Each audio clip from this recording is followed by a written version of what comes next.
For over 2 decades, the disappearance of Ethan Croft from Yellowstone National Park in the summer of 2001 has been a persistent ache in the park's wild history. A ghost story told around campfires. Authorities and heartbroken loved ones assumed the worst. A tragic encounter with wildlife, a fall into a hidden crevice, or simply getting irretrievably lost in the vast, unforgiving wilderness. Everyone accepted it as a grim, natural end for a solitary hiker, until a seemingly insignificant discovery years later uncovered a forgotten piece of equipment buried near a remote trail marker, not far from where Ethan was last seen. This wasn't evidence of an accident. It was a chilling disruption, a sign that something far more deliberate, far more horrifying occurred in the heart of Yellowstone. Before we get started, don't forget to subscribe if you believe the truth always finds a way out. He had craved this solitude, this raw immersion in the Earth's ancient rhythms. Ethan Croft, 32 years old with eyes that held the quiet wonder of a perpetual sunrise, had arrived in Yellowstone with a soul weary of the city's clamor and a deep-seated need to breathe air untouched by concrete and exhaust. He stepped onto the trail, the path swallowing him whole, a sigh of pure relief escaping his lips as the scent of pine needles and damp earth filled his lungs. Each crunch of his boots on the gravel trail, each rustle of leaves stirred by an unseen breeze, felt like a conversation with the wild heart of the park. His initial psychological state was one of peaceful anticipation, a gentle unfurling of his spirit amidst the towering trees and distant misty peaks. He felt a profound connection here, a sense of belonging he rarely found elsewhere. He stopped beside a gnarled ancient pine, its branches reaching like weary arms towards the immense blue sky. He placed a hand on its rough bark, closing his eyes, feeling the vibration of life beneath his palm. A dramatic moment of pure communion. A flicker of internal thought. This is it. This is where I feel truly free, marked an emotional climax of peace and clarity before the world began to shift. The sun dappled through the canopy, casting dancing shadows, a strong cinematic detail highlighting the deceptive beauty of the wilderness. He took one last deep breath, a silent promise to himself to shed every burden, and turned to continue deeper into the embrace of the park, unknowingly stepping into the very moment of his vanishing, leaving behind only the faint, lingering scent of pine and an impossible silence on the trail ahead. The golden light of late afternoon bled into a bruised twilight without the sight of him, and a cold dread, sharp and sudden, pierced through the routine hum of the park. The expected check-in time passed, then an hour, then 2. Calls went unanswered. A knot of unease tightened in the stomachs of the park rangers. Ethan wasn't the type to be careless. The initial worry morphed into a low-grade panic that crackled over the radios. Search efforts began immediately, a scramble against the rapidly falling darkness. Rangers fanned out along the known trails, their flashlights cutting weak beams into the deepening shadows, while volunteers, local guides, and concerned residents were quickly mobilized. The scale of the undertaking was instantly, brutally apparent. Yellowstone wasn't just woods and mountains. It was a labyrinth of millions of acres, dense forest floors choked with fallen timber, sheer rock faces, thermal areas steaming with unpredictable danger, and rivers running fast and cold. Searching it felt like trying to find a single fallen leaf in an entire forest, a daunting, near impossible task. Miles away, the phone call came, a clinical voice delivering the devastating news that splintered Ethan's family's world. His mother's gasp echoed in the sudden silence of their living room. a sound that ripped through his father's composure. His younger sister dropped the book she was reading, its pages scattering like startled birds.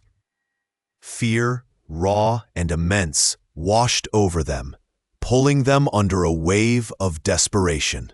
His mother clutched a faded photograph of Ethan from a long-ago family trip here, remembering his infectious grin against the backdrop of a geyser, a stark contrast to the grim reality they now faced. "Where are you, my boy?" The silent question screamed in her mind, an emotional climax of pure parental terror. High above, the distant thrum of a search helicopter began, a lonely rhythmic beat against the vast, uncaring silence of the wilderness. A stark cinematic detail highlighting the official machinery now grinding into motion. A fragile thread of hope stretching across an impossible distance. The long night had just begun, and it promised only uncertainty and the chilling prospect of what might lie hidden beneath the ancient trees and rocky outcrops. The humid air, once thick with the hopeful shouts of search parties and the drone of helicopters, grew quieter with each passing day. Weeks bled into a month, the frantic energy of the initial effort dissipating like morning mist under the relentless sun. Sarah watched the faces of the volunteers, etched with exhaustion and a growing, unspoken resignation. The hopeful calls of her daughter's name, echoing through the trees, dwindled, replaced by the rustle of leaves and the distant chirping of unseen birds, sounds that felt mocking in their normalcy. Theories began to circulate in hushed tones among the remaining few. Maybe they got lost and succumbed to the elements, a simple, tragic disorientation. Perhaps a bear or mountain lion. The woods were wild out here. Or worse, something deliberate. A thought Sarah immediately pushed away, too monstrous to contemplate fully. She clung to the image of her daughter, vibrant and alive, refusing the bleak possibilities that gnawed at the edges of her mind. Then came the day the official commander stood before them, his voice heavy with regret as he announced the scaling back. The search had exhausted all viable areas, he said, resources needed elsewhere. Sarah felt a physical blow, a cold knot forming in her stomach. It wasn't over, not for them, not ever. She saw it in the eyes of other parents standing near, the shared pain, the fierce, desperate refusal to accept this finality. They were told to hold on to hope, a word that felt increasingly hollow, like clutching sand. Yet even through the crushing despair, a stubborn ember of belief flickered within Sarah. Her heart refused to stop looking, refused to believe her daughter was simply gone. The woods held their secret tight, but Sarah knew, with a certainty that defied logic, that the answer was still out there, waiting to be found, even if they had to search alone now. 15 years the seasons had turned, cycling through Yellowstone with relentless, breathtaking indifference. Winters buried the valleys under drifts that softened the sharp edges of the landscape, only for spring to tear back the snow, unleashing torrents from swollen rivers and painting the meadows with transient wildflowers. Summers baked the earth, raising dust from the trails Ethan Croft had once walked. The air thick with the scent of pine needles and distant geothermal steam. Autumns blazed with impossible color, leaves falling like silent tears, only to be swept away by the wind, forgotten by the trees. The grizzly bears grew older, their fur matted and scarred, emerging from dens that had sheltered them through countless human lifetimes. Bison herds migrated, their hooves pounding the same ancient paths, oblivious to the single human trail that had vanished without a trace. The caldera breathed, quiet and potent, a reminder of forces far vaster and slower than any human grief. For the world outside the park's boundaries, the name Ethan Croft had become a footnote, a cold case filed away, another statistic in the vast ledger of the missing. The initial media frenzy had dwindled to anniversary articles, then faded entirely. Life moved on, as it cruelly does.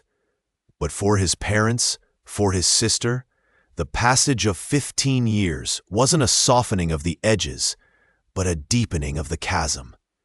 Time had not healed. It had merely widened the wound, filling it with a dull, constant ache. They carried the weight of the unknown every single day. Each rustle in the leaves sounded like a whispered clue they couldn't decipher. Every distant siren, a potential notification they dreaded and yearned for. His empty chair at the dinner table was a monument to a life interrupted, a future stolen. His mother still folded a spare towel for him in the bathroom, a small, heartbreaking ritual performed in the quiet hours before dawn. His father stared out at the familiar mountains, the ones Ethan had loved, searching for answers the silent stone refused to give. Unresolved loss was a ghost that shared their home, sitting beside them on the sofa, watching them from the corner of every room. It wasn't a memory, it was a continuous, agonizing present. They knew, with a certainty that felt both crushing and strangely hopeful, that somewhere, somehow, the truth about Ethan still existed, waiting. And as the 15th autumn leaves began to fall, a new kind of chill settled in the air, one that felt less like the coming winter and more like an old secret stirring. The air in Yellowstone had grown brittle, thick with the scent of sun-baked pine needles and dry earth. Weeks without rain had parched the landscape, turning the dense forests into tinderboxes waiting for a spark. It was a season of oppressive heat, the kind that made the slightest breeze feel like a breath from a furnace, and the fallen logs and undergrowth lay in heaps, bone-dry fuel piled high. A single flicker, unseen by human eyes at first, ignited near a stand of lodgepole pine. It began as a whisper, a nervous crackle low to the ground, feeding on the accumulated decades of dry debris. A thin column of smoke, pale gray against the bruised blue sky, was the only initial sign, barely noticeable from a distance, a mere smudge on the vast canvas of the wilderness. But tension was already building in the quiet places. Deer moved restlessly. Birds fell silent, sensing the shift in the air. Then, the wind shifted. It came not as a gentle push, but a sudden, hungry gust that caught the nascent flames and lifted them, sending them leaping into the lower branches. The crackle intensified, growing into a hungry roar that swallowed the usual sounds of the forest. The smudge of smoke darkened, thickening into an angry black plume that boiled upwards, visible for miles, a terrifying signal of nature's unleashed power.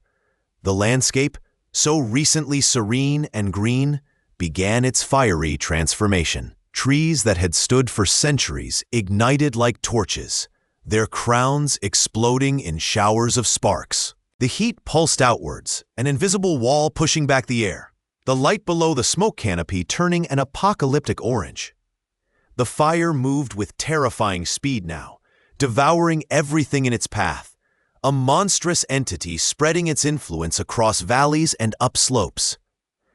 There was a horrifying beauty in its destructive advance, the chaotic dance of flame and smoke against the backdrop of the darkening sky. But it was a beauty born of terrifying, uncontrollable force. The immense power was undeniable, a force that reshaped the world in moments, leaving behind only char and ash where vibrant life had thrived just hours before. The roaring front approached the ridge, its incandescent wave promising to sweep over everything in its path. The air, heavy and still moments before, seemed to gasp. A single spark born from unknown malice or perhaps a careless twist of fate landed on the bone-dry undergrowth. It didn't just flicker, it ignited, a tiny, malevolent bloom against the muted greens and browns. Faster than comprehension, a tendril of flame licked upward, then outward, a scarlet snake uncoiling. The crackling began softly, a whisper that grew instantly into a hungry roar. Smoke thick and acrid billowed, an inky shroud that choked the sky and burned their lungs with each desperate breath. The heat hit them like a physical blow, pushing them back, scorching their exposed skin.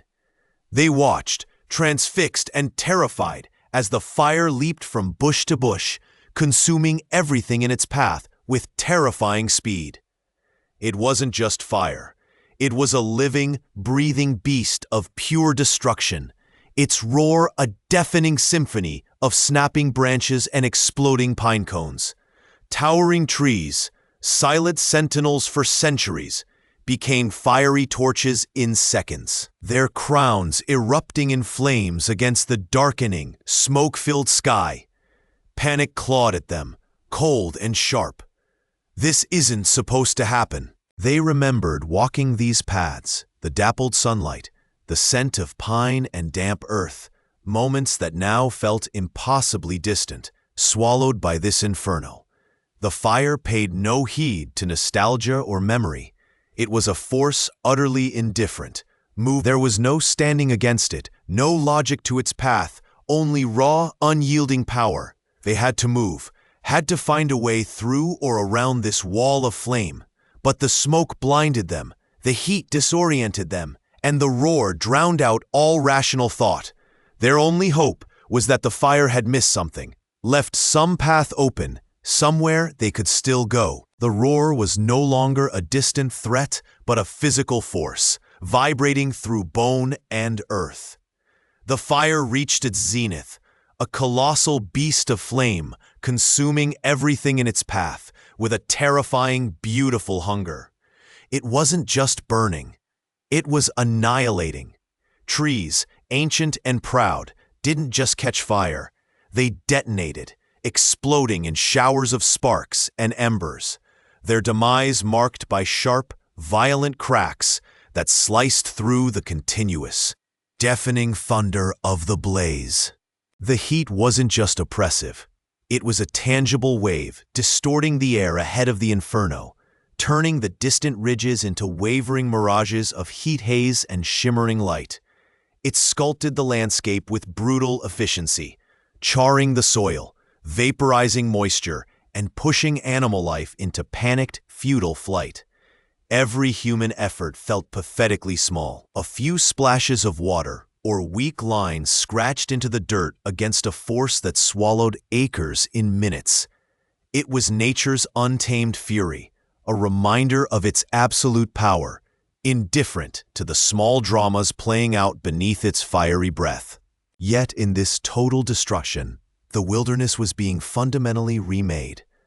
The fire ripped away layers of history, scorching the surface to reveal the ancient contours of the land, the hidden veins of rock, and the forgotten trails beneath years of fallen leaves.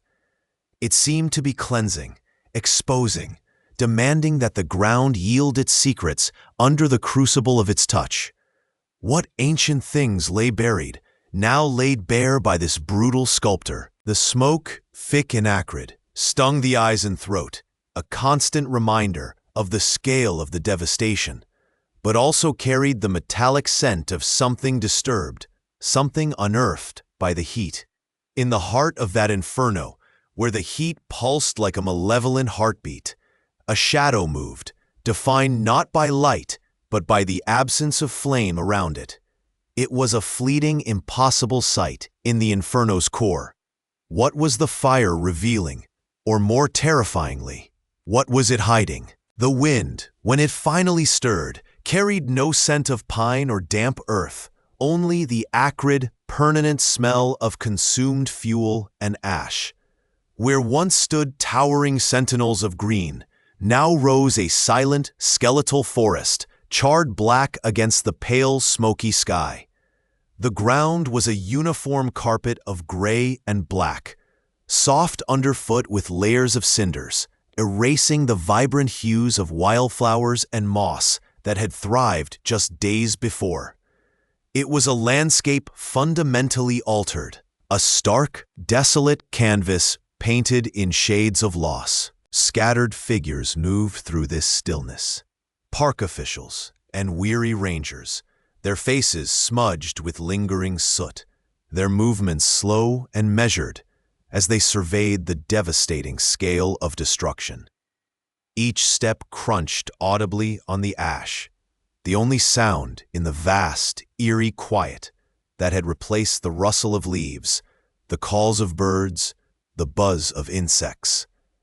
The silence itself felt heavy, amplifying the profound sense of emptiness and irreversible change that hung in the air like the smoke itself.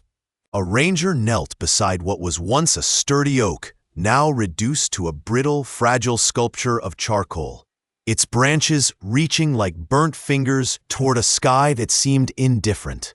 He didn't speak, but his shoulders slumped, a universal language of sorrow understood by his colleagues scattered across the ravaged terrain. It wasn't just trees lost, it was habitat, history, a living ecosystem silenced in an instant. The air was still warm, holding the memory of the inferno, and the heat radiating from the blackened soil was a constant, unpleasant reminder. Off in the distance, something metallic glinted among the ruins. A small, unnatural spark in the overwhelming monochrome. Its presence was an anomaly in this natural tragedy, hinting at things the fire couldn't consume. Things that might tell another story. Park Ranger Sarah Jensen pushed her boot through the thick layer of ash, each step a soft, gritty whisper in the otherwise deafening silence. The scent of burnt timber and something deeper, more metallic, clung to the air, a constant, acrid reminder of the inferno that had raged here weeks ago. It felt less like walking through a forest and more like navigating the surface of a dead planet. Kilometers of charcoal-black trunks clawed at the sky, stark silhouettes against the pale, smoke-hazed blue. Her job was to assess the damage, look for lingering hotspots, but her eyes scanned for something else too. Any sign of the lives that had been interrupted, perhaps ended in this devastation. There wasn't much left. The fire had been thorough, voracious. She felt the familiar ache in her chest, a heavy mix of sorrow for the loss and the quiet resilience demanded by the landscape. Another day, another graveyard, she thought, the phrase a weary mantra in her mind. She moved slowly, methodically, her gaze sweeping across the desolate ground. Most debris was unrecognizable, twisted metal, shattered glass, indistinguishable char. But then her eyes caught something, a dull metallic glint, partially obscured by a small mound of ash near the base of what remained of a large oak. It wasn't the usual shimmer of melted aluminum. This was different, more substantial. A sudden flicker of curiosity, sharp and unexpected, cut through the dull ache of fatigue. Her steps, previously measured and weary, took on a subtle shift, a focused intensity. Probably nothing, she told herself, just some piece of equipment melted down. Yet, a different feeling, a prickle of anticipation, urged her forward. She approached cautiously, the crunch of ash underfoot loud in the stillness. Kneeling, the fine gray powder coated her gloves. It felt strangely soft, yet held the memory of immense heat. Carefully, deliberately, she began to brush the ash away from the object. More metal appeared, dark and sooty, but holding its shape. It was a box, small, perhaps 30 centimeters long, made of heavy gauge steel, scorched black, one corner slightly dented, but undeniably a box. Unbelievably, it had survived the unimaginable heat, a small, defiant relic in a sea of destruction. Her heart gave a strange, heavy lurch. What could be inside something that the fire had refused to consume? A profound stillness settled over her as she knelt there, the only living thing in a scene of absolute death, face to face with this enigmatic survivor. The ash was cool beneath their gloved hands, a fine gritty powder that coated everything. They worked with a meticulous, almost reverent care, brushing away the gray debris inch by patient inch. The lead investigator knelt closest, the tension a taut wire in his chest, watching as the dark shape slowly resolved from the indistinguishable residue of destruction. It was a metal box, small and rectangular, partially buried just beneath the surface, seemingly placed there with purpose rather than dropped by chance. As more ash was cleared, revealing its full form, a collective breath seemed to hold in the air. The box was scarred, yes, soot-stained and dulled, but miraculously, it was intact. The intense heat that had devoured everything else, wood, fabric, plastic, had been defied by this simple container. Its edges were sharp, its latches appeared sealed, and there was no visible warping. It was a survivor in a landscape of total devastation, and the contrast was stark, almost unbelievable. Why here? The investigator's mind raced. Why buried? Someone didn't want the fire to find this. Someone wanted it hidden, preserved. The implication was electrifying, chilling. This wasn't just debris. It was deliberate. It felt like uncovering a time capsule from the very moment hope died, or perhaps from the last moments of a desperate act. Lifting it carefully, its weight was surprising, suggesting solid contents within. It didn't rattle, didn't shift. Whatever was inside was packed tight, protected. Holding it felt like holding a secret, heavy with potential. The air, still smelling faintly of old smoke and damp earth, seemed to vibrate with the unspoken questions the box posed. Every eye was on it as they secured it, placing it gently in a protective container, preparing it for the journey back to the sterile light of the lab. The ride was silent, the hum of the vehicle, a low counterpoint to the pounding anticipation in the investigator's ears. This wasn't just a piece of evidence anymore. It was a promise, a silent witness unearthed from the grave of memory, waiting to speak. Carefully, painstakingly, the hiker worked at the latch. Rust powdered his fingertips as the stiff metal grudgingly yielded, scraping a protest against the aged, moss-green paint of the box. It felt heavier than it looked, dense with years and untold secrets. A wave of anticipation, thick and almost suffocating, washed over him. What lay inside this vessel, hidden from the world for so long? His heart hammered against his ribs, a frantic drumbeat in the quiet clearing. He lifted the lid, the hinges groaning like an old man rising from a long sleep. A musty, damp scent, like wet earth and faded paper, rose to meet him. Inside, nestled amongst remnants of decaying fabric, were the objects. Not jewels or treasure, but items far more valuable now, pieces of a lost life.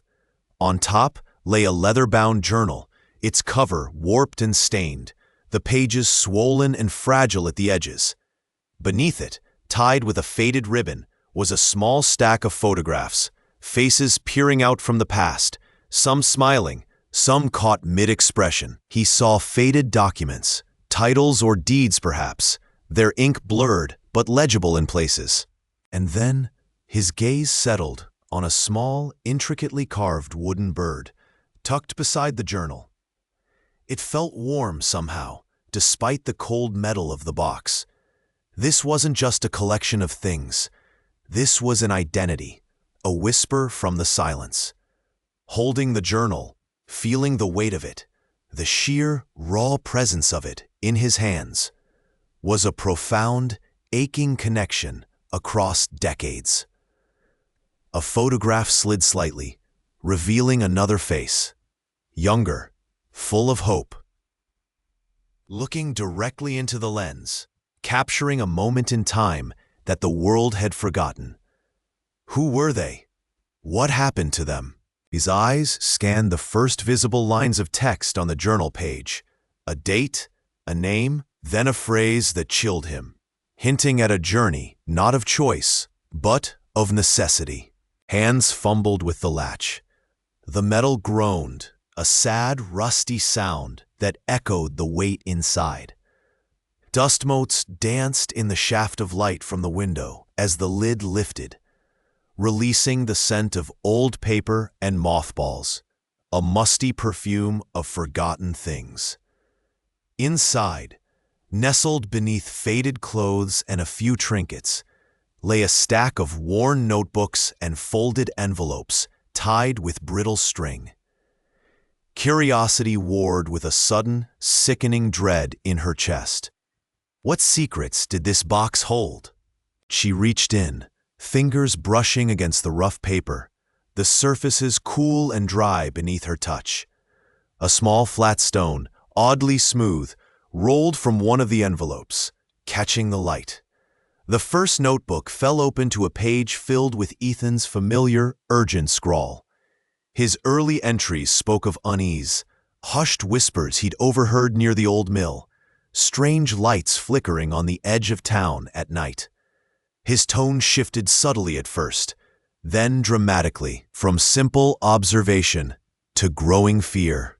Lines were underlined multiple times, sentences scratched out and rewritten with a furious intensity, exclamation points stabbing the page like desperate cries. He wrote about feeling watched, about people acting differently, their smiles too wide, their eyes too cold, about symbols carved into trees near the woods that didn't look like vandalism.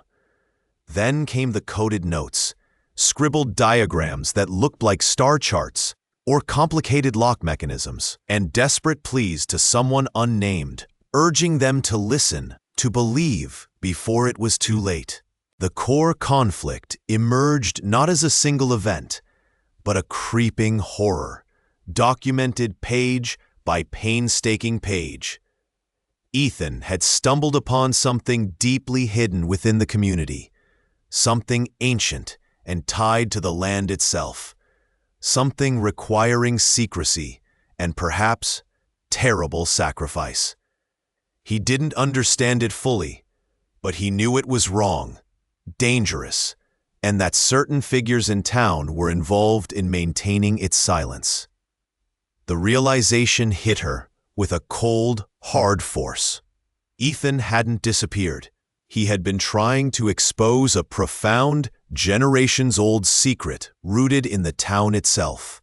One entry, dated just days before he vanished, stood out, etched in frantic, almost illegible handwriting on a loose sheet tucked into the final notebook. "They know I'm looking. I have the evidence, the key.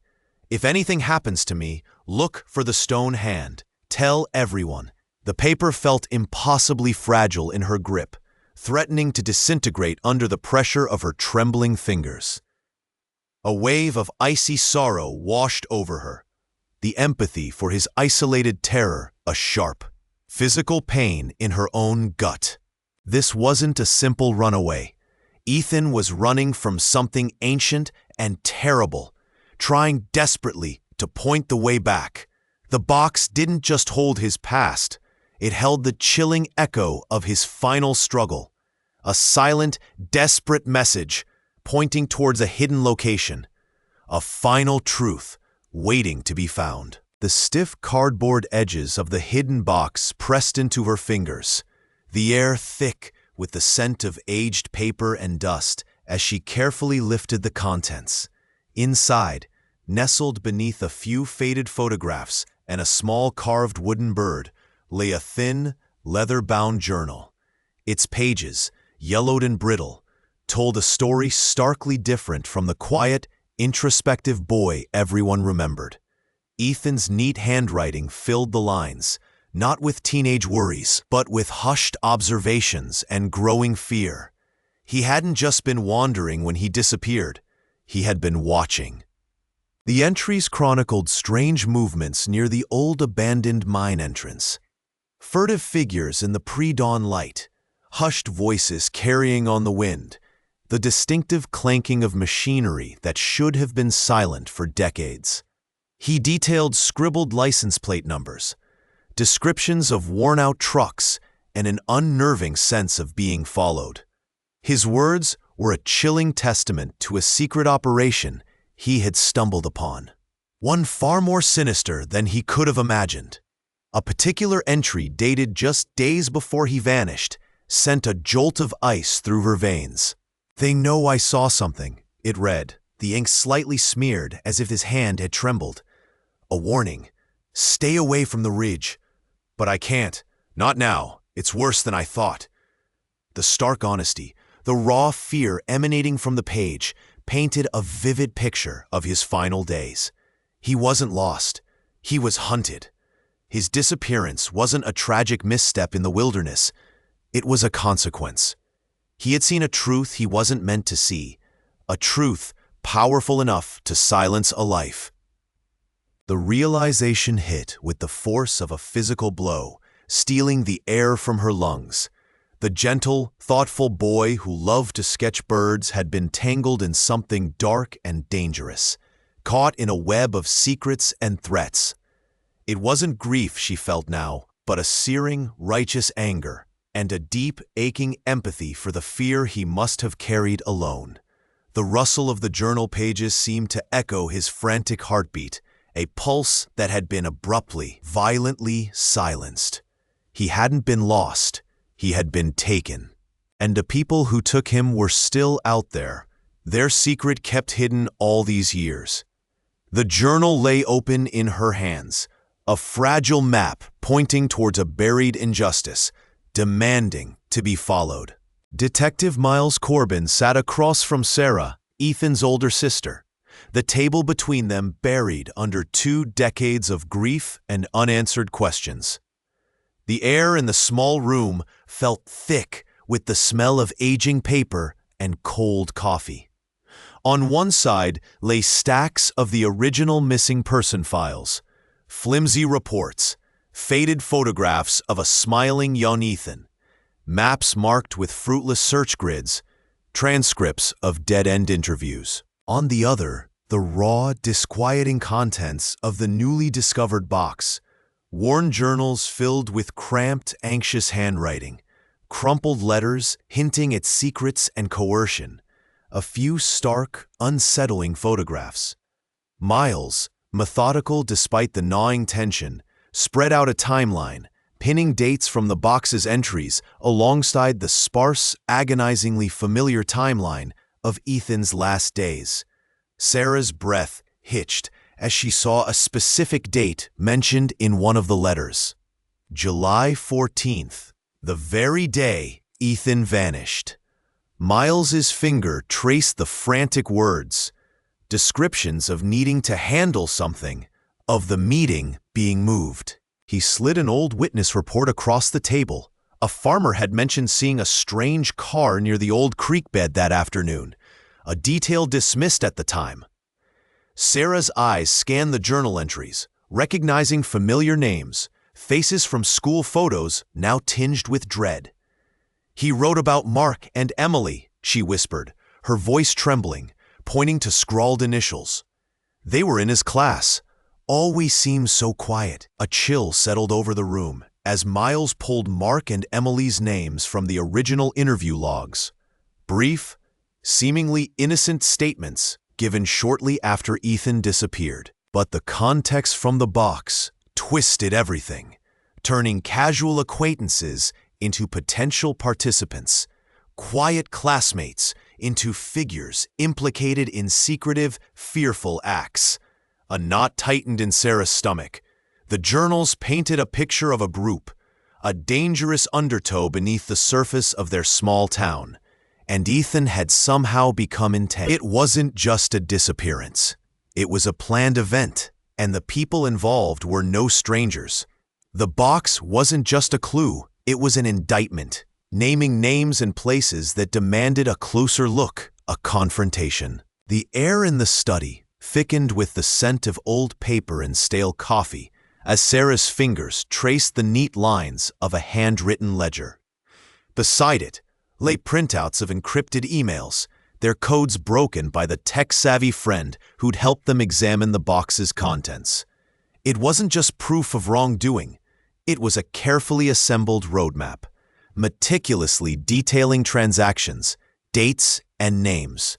Names that echoed the whispers Sarah and her husband Michael had heard over 2 decades, whispers they'd dismissed as grief-fueled paranoia. There, in black and white, were the architects of the silence that had swallowed their son Ethan.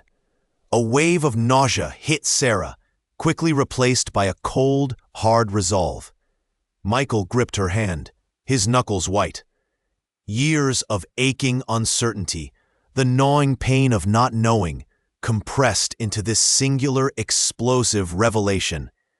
This wasn't a theory anymore. It was an indictment laid bare on the mahogany desk. They looked at each other. A silent conversation passing between weary eyes. The hope, fragile and terrifying, bloomed in the space between them. It wasn't the abstract hope of a miracle, but the concrete hope of action. "We have to," Michael stated, his voice rough, articulating the decision they both knew was inevitable. Sarah nodded, tears finally escaping. But these were different. Not tears of sorrow for the unknown, but a fierce, protective determination. She reached for the phone, her hand steady, despite a tremor of adrenaline. The weight of the receiver felt immense, a conduit to a future where justice, however delayed, might finally be within reach. The digital display glowed, illuminating the number of the state investigator they'd spoken to years ago, back when they had nothing but questions. Dialing felt like stepping off a cliff, terrifying but necessary. The first ring cut through the silence, a sharp, purposeful sound. They were no longer waiting, they were pursuing. The years of living in the shadow of a ghost were over. Now they stepped into the light, ready to confront the darkness revealed, knowing the fight was just beginning. The courtroom held a breath the world outside couldn't feel. Sunlight, thick with dust motes, slanted through tall windows, illuminating the stoic face of the judge as he read the final pronouncement. Sarah, Ethan's younger sister, sat rigid on the worn bench, her mother's hand a vice grip on hers. Years of unanswered questions, gnawing uncertainty, and buried grief had culminated in this sterile room. When the word guilty fell, sharp and clean, it didn't roar. It was a quiet vibration that resonated deep within her bones. She saw the flicker of something break behind the eyes of the man who had held Ethan's secrets, who had participated in the darkness that swallowed her brother. A slow, shaky exhale escaped her lips, a sound lost in the collective sigh of the small group gathered. Family, old classmates who remembered Ethan's laugh, the lead detective whose face was etched with weary relief. Sarah looked at her mother. Tears tracked paths through the dust on her cheeks, but the agonizing tension in her shoulders finally began to yield. It wasn't joy, not truly. Justice couldn't bring Ethan back. It couldn't erase the cruel truth of his last moments or the burden of the secrets he carried. But it was an end. A heavy, final chapter closed. The weight she hadn't realized she was carrying, a stone in her chest since that terrible summer. The courtroom's silence thickened, a palpable void after the judge's final words. Across the aisle, an old teacher wiped her eyes, her gaze meeting Sarah's in a shared moment of profound sorrow and quiet acknowledgement. They had lost him, but now, at least, they knew why. The ache remained, a dull throb rather than a searing wound. But a sense of peace, fragile and hard-won, settled over the room, hinting at the long, slow process of healing that lay ahead. The years that followed the truth's unveiling were not a simple turning of a page, but a slow, deliberate stitching of torn fabric. For Ethan Croft's family, the initial shock gave way to a profound, aching grief, different from the frozen pain of uncertainty. His legacy shifted, no longer defined by absence, but by the brutal circumstances of his end, and the quiet strength required to finally know. His mother traced the worn edges of a photograph, seeing not just the laughing boy she lost, but the young man whose resilience, perhaps unknowingly, had waited decades to be honored. The community of Oakhaven, once haunted by whispers and unspoken accusations, began to breathe again, the air lighter, though still thick with collective memory. Therapy rooms held hushed conversations, support groups gathered around coffee pots, and slowly, painstakingly, a fragile trust began to mend, one tentative connection at a time. Meanwhile, miles away, the scars on the Yellowstone landscape began to fade, where the fire had roared, leaving behind a monochrome world of ash and skeletal trees. Vibrant green shoots pushed through the black earth. Wildflowers, hardy and defiant, splashed color across the hillsides.